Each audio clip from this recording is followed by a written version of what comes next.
Hi, Jim here, and you're listening to the Honest Filmmaker podcast, career advice from people in the business. This week, I spoke to DOP Andrew Rodger. Andrew's worked on commercials, high profile TV dramas for Netflix and the BBC, and feature films including No Way Up, 3-Day Millionaire, and Confession. I spoke to Andrew about how he got into the industry, what it's like being a DOP on a massive production, how to get work, and tips for when things go wrong. Enjoy. My first question is going to be around, did you go to uni? Did you study film? How did you start out? Yeah, so I didn't go to film school, but I did go to university. I went to Coventry University, did their CCM course, the Communication, Culture and Media, which was a sort of fairly general introduction to bit of sociology, bit of communications, and then some media, and then some sort of more practical photography, videography stuff. And from then, I sort of worked out that because I'd started out as a painter, Right. and then moved into photography. And through my time at university, I realized that actually videography, moving image, was really interesting to me as well. So I kind of left university wanting to go into camera operating or being a DP. Right, gotcha. And when you made that move, had you done much work with a video camera? How did you sort of get your skill level up to start working? Yeah, I mean that was one of the good things about the course was they had a lot of great kit. It's way better now. I mean, obviously things have moved on a lot, but this was in the time of like D9, which was like a JVC big tape thing, and the beginning of DV Cam. So it was really literally just, and it's probably the best advice I can give to someone who wants to get into that side of things is just doing it. Mm. There's no better way of, I mean, you can study YouTube videos about framing till the cows come home, but there's no better way than physically holding a camera, getting used to how it moves, and just doing it. That's the best way. Yeah, yeah, no, I totally agree with that. And what was the first job? What was your first paid job working with a camera? First paid job. I did lots of music videos and stuff as I was leaving uni. That's what. Here's a good answer. There's a place called Frontline AV that may still be there in Coventry. That was kind of a community arts based thing. Hmm. So I do like documentary shooting stuff about new skate parks or basketball things or youth initiatives in the area, and I got sort of bits and pieces of work operating cameras, yeah, shooting video for them while I was in my last couple of years at university. That was a great introduction. Right. And then, so what was your first job as a DOP? Oh right. Mhm. I mean, yeah, I guess I was DOPing music videos and stuff at university. Towards the end Yeah. of that, I did one for a band called Seeker Redeem, who were a Coventry-based sort of hardcore band. That was kind of my first proper thing that got any traction. Mm. But from then I went into I was a runner, and then I got to be a camera assistant for a year or two, and then that was outside broadcast, doing Sky Sports football and rugby and stuff like that. As you can tell, I'm a big football fan from my room, Covered in football but stuff. You can't see this. just everywhere. But I enjoyed that, and I learned. It taught me to operate because I eventually got to operate on some of those matches. And I don't know if you know the sports operators, they'll have a big zoom lens and a zoom and a focus, and they're all pulling their own focus and zooming and framing Mm. all in real time. To something that's quite unpredictable. So it was a really, I learned skills on that. I learned sort of pulling focus and things that I might not necessarily have learned if I'd gone a more traditional route. Yeah. Yeah. But to answer your question, my first DP, it sort of happened. Like my first TV credit as a DP. Um, be hard to say. I did a Rock Awards thing in maybe 2010, Mm. 2012. And was that the end game for you? That's where I want to be? I want to be a DP. I think so. I mean, originally, I wanted to operate. I originally wanted to direct actually, but I was always been more interested in the kind of the mood Mm. of a piece more than the story or the acting. And it's obviously interesting and part of it, but I like to help to create the world. So I'll work with production design and to make something that's visually interesting or Mm. tells a story. Um, I met a DP called Peter Edwards when I was sort of running at Pinewood Studios.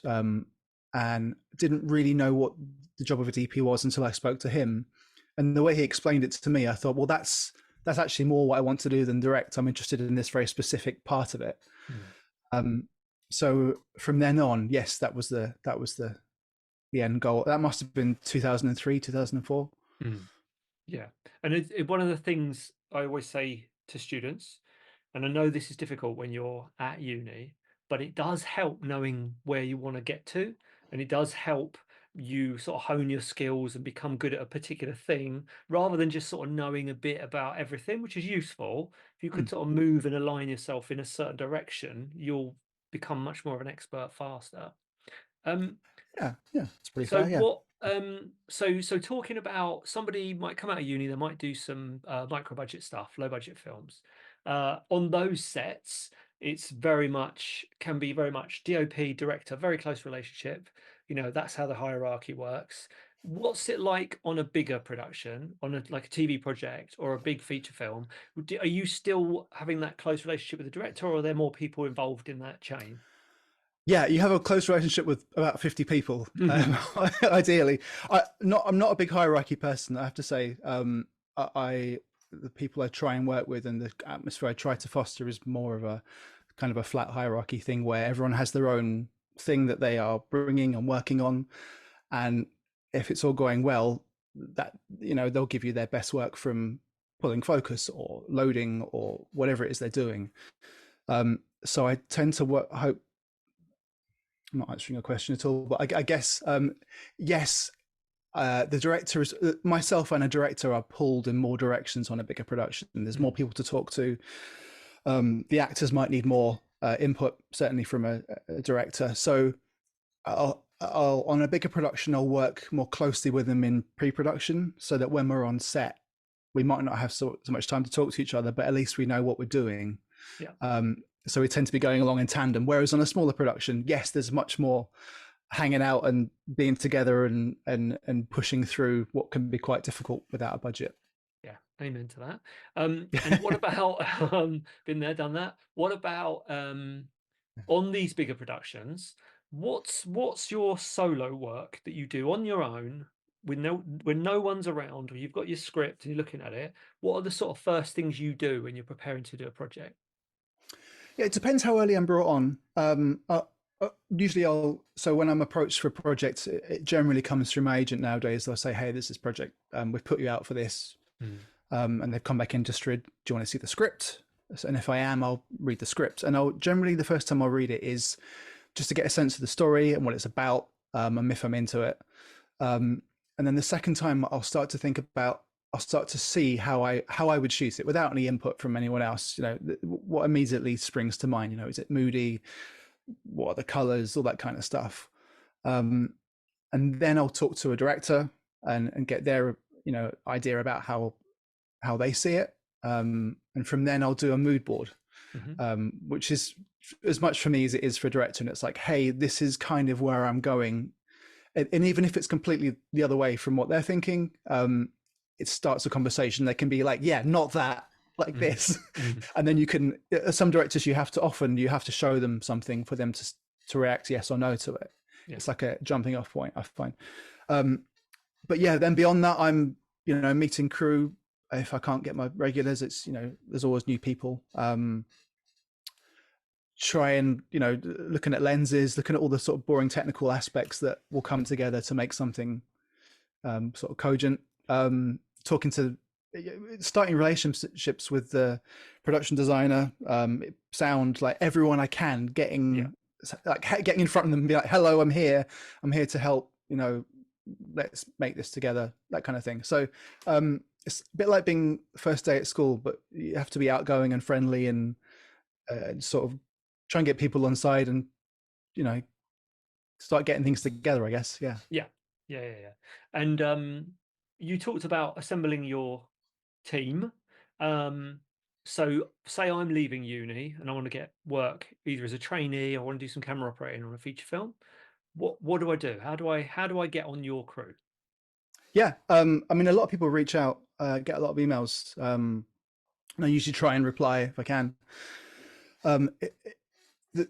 the way it kind of I found it, because I've been there as well, is you're never bothering someone saying, hi, I'm here, I want to help, I want to learn, can I come on set and look, can I be of use, like can I come and run, whatever. But if you find someone who's amenable to that, you can always like email them every couple of months and say, hi, what's going on, I'm available. Because when I'm creating up a production, there might be 100 people that I've met or worked with, and I don't always, you remember the people you've just worked with, and you'd be like, I'll get them on again. But if someone emails me and says, hey, I want to be a trainee, or I want to step up to load, or I'm starting to focus pool, there might be something that's just come in that week, a little commercial or something where I'm like, brilliant, you're just the person I need, come along, it's going to be a good atmosphere to learn. So yeah, bother people. Yep. It's what we do. That's fine. We'll put your email address. Put my phone number on the screen. Yeah, like I mean, yeah. The thing is, everyone's busy. What's nice at the moment is it's not particularly busy, so we're able to do things like this and talk to each other and offer advice. But yeah, I would just say reach out. And if you can get in any of the trainee schemes, often the trainees that we end up with have come through that scheme. Yeah. So if you can get on one of those, just find out. But also like, alongside that, if you're able to, if you have the time when you're not working to pay your rent, if you can shoot stuff or take photos or do something to give yourself some experience as well, that always comes in handy on set. I know I wouldn't have got into the industry if I didn't have any idea of framing or what a camera was, or a lot of that I learned. But also there's so many resources nowadays, your podcast, YouTube, where you can learn a bit and come on being useful straight away, I guess. Yeah. And what I've learned is if you can be useful in a production, you'll get asked back, and you'll get asked back, and you'll get asked back. Yeah, definitely.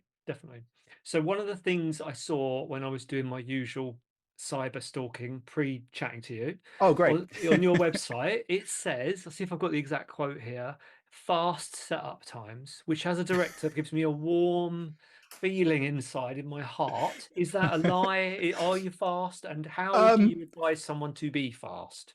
It's all marketing, I like to think I'm fast. I'm told I'm fast. I think that's come through, and it's weird actually. One of the things you hear talking to agents and producers is they often get scared of DPs who have done a lot of film work when they're booking for TV. And I actually don't think that's fair. I think if you're shooting a feature film without any budget, there's no time to do anything. You're there, the actors are limited for time, the locations are limited for time, you have to be fast. So yeah, I think because of my background in that kind of stuff, and also live TV, you have to get it. There's no more time to have an extra half hour of lighting. So the way I've learned to light is fast, and is adaptable, and is simple. I think, and it means we can get more done. The thing for me is not to be an obstacle. Is to be the opposite. Is to try and help. So if I can get the actors and the director ready to go on set and everything's lit, and I know what the next shot is, they get more time, they get better performances, everyone's happier, they have a better day. So that's integral for how I work. And are you the other thing you get a lot of is light tweakers, is what I would call them. Somebody who's got a pair of gloves on, they've got the belt, and you do a take, and you're happy with the take. The take's really good, the lighting looks amazing, and then you go cut, and then someone walks in with a pair of gloves and moves like the barn doors of a light like half an inch. It doesn't make a blind bit of difference, but I think that comes out of the fear that you should be doing something when really you should just sort of, it's working, leave it alone. Being impatient. But I do understand that impulse. But yeah, I mean, the problem is if you start changing stuff after take one, like if something's fallen over or it's just not working, like you have to be able to step in and change it. But if you do start changing things, you then can't use that take because the light's different. Yeah, if it's different enough for you to do something, it's different enough to change it. So really, yeah, you have to be, and that's, I guess that's why I say relationships are important. You have to almost be friends with the AD, because if they're honest with you and you're honest with them, then they're not going to rush you when there's more time. Yeah. and you're not gonna. Can I swear? Yeah, you can swear, you can say fuck or bugger. Fantastic. They're not gonna. You're not gonna bullshit them and like say, "Oh, I did it really quick," and then it's gonna take ages. So Yeah. if you can get that trust working, um, I've forgotten the question. It was whether you were a light tweaker or you tweak behind doors, but you're not clearly, I which hope is to. I like great. to think I'm not. And luckily, like nowadays, I mean, yeah, sure. In the past, doing smaller stuff, you're Yeah. doing everything. You're setting the lamps up. You're going. But hopefully, you just have to get to a point because you can light something all day. Mm. Like if you want to. I've done commercials and had a whole day to light like a pack of toothpaste, and it's fantastic. And you really can tweak, but it's not really necessarily any better. So you just have to get to a point. You're like, yep, good enough for telly, and Yeah. then you go. But Okay. like. And hopefully you've done enough things in the film that nothing embarrasses you when it's on the screen. You know you have to be happy with it. You have to fight for your time, but you can't be a diva and make it all about yourself because it's not. No. And what about, so say I want to be a director. I'm a director. Say I want to be a director coming out of uni, and I'm working with new DOPs, people who Mm. are new to it and green.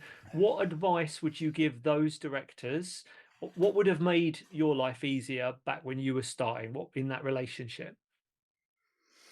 Um, Communication. Do you know what I think the biggest thing when I'm meeting a director, especially nowadays, is do I get on with them? Like, are they a similar energy level to me? Or do we complement each other with our different energy levels? And by energy levels, I just mean like, are they outgoing or are they quiet? Or do you think you could sit and chill out with them? Because you're going to spend a lot of time with this person. There's going to be stressful situations. And if you feel like they're going to fall apart under pressure, that's fine. But then you have to be the sort of person that can scoop them up and get them going again. So I would say the biggest thing the biggest bit of advice is like pick people that you feel you can work with, even if they're not the most experienced people, even if they, their show reel isn't quite there yet. If they're passionate and you think you can work with them, that's almost more important because after your project, their show will be better because they've just shot something for you and got on. I feel like that's hopefully useful. Yeah. Yeah. No, that's good advice. That is good advice. Yeah. What's your advice when things go wrong or they're not working? Yeah. Remain calm on the outside at least, because especially the bigger productions, lots of people are looking at you and looking at the director. Now, if the director's going crazy and they've got their own things going on, that's fine. But the crew will look to you. These very experienced gaffers that have been doing it for 50 years, everyone, they need to know that there's a steady hand on the tiller. So you're still going to get home on time. You're going to see your family, and we're going to get everything done. So it's even if you need a second to just think about something, even if people are coming at you, you just need to just go, okay, right, cool. Well, what's a strong choice? What's going to get us through this? And that only really comes from, I guess, experience. I still get nervous on a big set. There'll be some explosion or something that's going to happen. We've got one take of it. It's very stressful. But if you're nervous and jittery, that mood will ripple out. It's true of anyone on the set, really. If there's one person that's really jittery, it'll ripple out. So I think if you can be calm and confident in what you're doing and listen to people, then it'll be fine. Usually. Yeah, usually. No, that's good advice. I'm trying to think how I approach moments like that. I think that advice is good sometimes to just take a moment away from that, away from that situation or just away from other people, just to kind of get your head gears rolling again. Because like you say, there's a lot of people, a lot of input, a lot of things happening. And a lot of people have their own thing going on. They might need to get home. They might have childcare issues. That might be why they're stressed. So if you can help with that, if you can work out, why they're feeling that way, then great. And hopefully you've done all you can as a member of the crew to make it calm or to make those problems not an issue, because you're not going over each night. You have a lot of power as a DP to control when people are going home. So if you can get everything done and it looks good and you're like, yeah, I can light this quickly, or if I do this, I know we don't need that shot there, or we can get this and that. Your people will start to see that and calm down, because everything's going well. We've all been on productions where it's a nightmare. Sometimes you can't do much, but yeah, be calm. Stay calm. Stay calm. What's the Hitchhiker's Guide thing? Stay calm. Like, yeah, if you can, Yeah. yeah. Yeah, it's good advice. And the other thing that students, new people to the industry always face is this kind of image of a closed industry where people only employ people they know or people they've worked with. So that can be a little disheartening when you're coming out of uni. What Mm. advice have you got apart from connecting with people? And is that your real experience of it? Is it a closed industry? Can be. Hard to defend that. Yeah, I think it is. But I will say I didn't know anyone at all in the industry. I knew nobody. Um, and just chatting to someone. So a story I haven't told before. So I came out of university. Obviously, I'd been shooting small things, but I didn't know anyone in film. I wanted to get into film. So anyone I met in the street who was like tangentially Mhm. involved, or like when I worked in the shop and people came in and they were like, "Oh, I'm a colorist," and I'd be like, "Oh, cool. What's that?" Like, so my stepmom on a holiday met someone who was in props, and bless her heart, she managed to get me their number. So I spoke to them, badgered them like I'm saying to do. Mhm. They got me on set. Their brother-in-law was Peter Edwards. From there on, I worked out like this is what I want to do, and from watching him work. So it's difficult, but once you're in and you're of use, like that's all you can be when you started out. You know, you'll have great ideas, you've got valuable things to say, but really you're there to learn when you start out. So but if you can be of use and if you can watch and learn how things, like there's a lot of things to learn on a set, etiquette and stuff. It's a very strange world. But you gradually learn it. If you can be cool on set and of use, you'll get asked back, you'll make friends, and that's how you get into it. And there are more formal schemes and ways in, but that's how I did it. But yes, it's very difficult. There's also not a lot of jobs in the industry, Mm. especially at the moment. So it's quite a closed shop, and people aren't necessarily keen to invite people in because they want to keep the jobs, and that's understandable. But yeah, it's doable. It's doable. And what I did was I haven't come from a lot of money. I had to work, and then my time off and weekends and things, I'd go to set and get basically work for free, which I'm not condoning, but that's kind of what I had to do. Mm. So there's ways in, but yes, it's hard. But don't be disheartened if you really want to do it.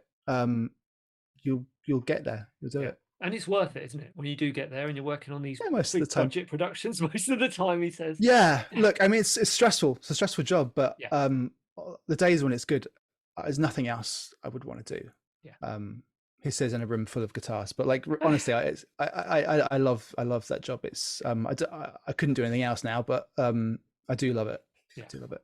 Yeah. And then, so talking about your recent projects, so the one I've got is No Way Up, which has got underwater photography in it. So was Mm. that the first time you'd done that? What the hell was that like?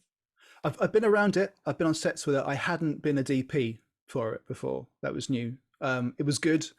The nice thing about working in film and TV, especially at that end, is you get, if you haven't personally done something, there'll be an expert that's there that has. Like we had the water safety team and divers that have dealt with all this before. I had a fantastic gaffer called Bernie Prentice who does like all the Bond stuff and any submarine films you see, like he's done all that. So having someone that understood the safety of lighting underwater, and his team were fantastic, and with all that cabling and stuff. So it was good, but I loved it. There's shots of me. There's a BSC article out. I'll send you the link. But it's got shots of me with like a regulator and a big camera in a big bubble, just having a great time in this plane that was sinking. It was great. That's one of the nice things about the job is you end up on set more than most people. You end up on sets more than you do with director would. Like I might do 2 or 3 films a year. A director's going to do one really. And a lot of the time is in pre-production, whereas I'll have a shorter pre-production and then a load of time on set. So yeah, I loved it. I would love to do more of it. I like variety in what I do, and that was certainly different. Yeah. Yeah, I bet it was. And you mentioned your agent. So at what point did you get your agent? And I was going to ask you what percentage of work comes via your agent, but it sounds like quite a lot now. Um, hmm. So that might be true of people at some. So I don't feel like I'm like at a huge high level yet. Mm, I'm earning a living, and it's great. I'm doing interesting projects. Hopefully, things like No Way Up will get me into bigger things. mm, So most of the work comes through people I've met and directors I've worked with before. No Way Up did come through my agent, but yes, most of the work I get. right.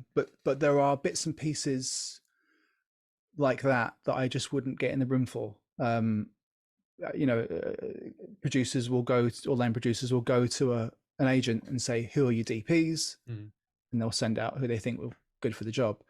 Um, so it's useful having an agent for those gigs. Um, but yeah, I still get most of my own work. Yeah. yeah. Okay, that's interesting. Yeah. And logistics for somebody wanting this job. How's the money work? Do you get a big check at the end of it all? Do you get weekly wages? Do you get, have you got a pension with it? How's all the cash work? No, I mean I'm a freelance. I mean I had a pension when I was, so I had a couple of staff jobs Mm, around, after I was an assistant. So I've like edited for corporates and stuff like that. yeah. And I had pensions then, but now I don't have a pension. Mm, Um, so yeah, you don't really have that safety net. I mean, there's been discussions about that kind of thing for freelancers, and I fully back all that. If there could be mm, some way to, have a pension, but so no. So I get money when I work, and when I don't get any money. yeah. Or when there's no work. Like there hasn't been. So my last job was in. I had a couple commercials in December, Mm, but my big work finished in November. yeah. I haven't really worked since then. And Um, are you on so say you're on a big TV show or a hmm. film production, are you on a payroll or do you get Yeah. paid? Yeah, you get paid like regularly on that payroll. Yeah, so some indies is different. You might get a lump up front and then some at the end. But Mm. generally, the nice thing about TV drama and the films that I've been doing, certainly in the UK, you get paid weekly, Oh, okay. which is great. Yeah. So it's a Friday, there's your payroll bump, and, Yeah. and for me, it goes to my agent. They collect it, and if it's late, they deal with it, which is Mm. invaluable. Every agency is different. Some of them it's 5 days, some of it's 3, some of them they'll pay it immediately. Basically, they hold the money and then they give it to me, and that goes into my business Yeah, no, account. that makes Yeah. sense. I guess that's because I've chatted to a freelancer a while back, but the misunderstanding people sometimes have with that, or the thing that they don't appreciate is sometimes it takes a while to get paid. If you're working on, Mm. if you're a freelancer, you're being hired in on a corporate job, it might take a bit longer. And like you say, this chat your agent has with them about pay, you're sort of left to do that yourself, and that can be quite difficult when you're Yeah, chasing somebody up for money. I've been Uh, there. yeah. Yeah, it's hard, and it's good to get that dealt with up front. And if you can get the time down, some of these commercials and some of these corporates, they're like 90 days until you get paid, Mm, and like it's fine for a company, but if you got to pay your rent, that doesn't help you. no. So yeah, one of the things I've learned is not to rush out and buy a load of cars, even though I might want to. So yeah, it's and I'm still not good at it now, but it's if you're getting pockets of money through the year and then you're not going to work November to February, say, Mm, it's having done enough work and saved enough to get you through that time, so that you're not panicking about paying bills. And then, but yeah. that took me a while to learn, and you can only do that if you work. Yeah. But I'm quite lucky. I work. I'll do a film and a TV show every year, and then a load of commercials. Mm, So yeah, generally it's okay. I mean, last year in the industry, I'm sure you've had the same thing. It was quite rough. It was quite quiet. But for me, my agent was able to get me in the rooms to do. I did a kids show that I would never normally have done, but it was a great experience, and quite technical in the end. So um, yeah, but it's rough, especially doing corporate. So I don't miss that. That was yeah. getting paid is really hard, and it shouldn't be, because you show up on time, you do the work, you should get paid on time. But Yes. Yes. Agreed. yeah. So talking about spending money at the very beginning of that journey, I'm this student wants to be a cameraman. Should I go out and buy a camera? Did you go out and buy equipment? What did you do? There's a really good DP called Matthew Libertique. I don't know if you know his work. He did Iron Man and The Whale and loads of stuff. Like fantastic, successful DP. And he's always said, don't buy a camera. It's it's a scam. I got a loan and bought a Red One when it was a couple of years old, and the guy was replacing it with an Epic, so that will date it. It was a few years in. Red One MX, and that was a big investment, but it did pay off. If you are doing corporate stuff like that, it's helpful. It meant that my images were immediately better because I had a better tool to work with. It's not everything, but I moved from a DSLR to that suddenly. Bosh. If you can afford it, it's great because you've got a camera then you can shoot with it every day and you'll get better and you'll learn lighting practically. But don't go and put yourself in a load of debt.